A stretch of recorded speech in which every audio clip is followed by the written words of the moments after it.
Marcelo Arani, një nga autorët e dyshuar të vrasjes së biznesmenit Mondi Mahalla në Elbasan, është një emër i njohur për drejtësinë jo vetëm në Shqipëri, por edhe në Itali.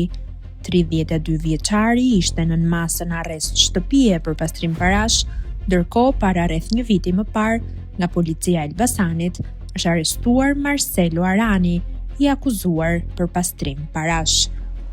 Arani rezulton i dënuar me vendim të formës së prerë në Itali për veprën penale të shfrytëzimit të prostitucionit. Gjatë hetimeve është provuar se ai ka kryer veprimtari kriminale në territorin italian.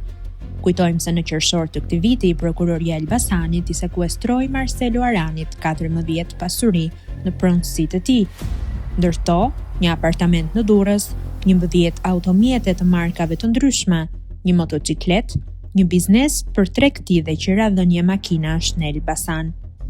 Në pranga janë vënë dhe 2 të tjerë, 32 vjeçari Gino Ago, i dyshuar si bashkëpunëtor, pasi i ka dhënë automjetin njërit prej autorëve, si dhe 52 vjeçari Kujtim Pisha, roja i karburantit Xhaxhi Oil, ku ndodhi ngjarja.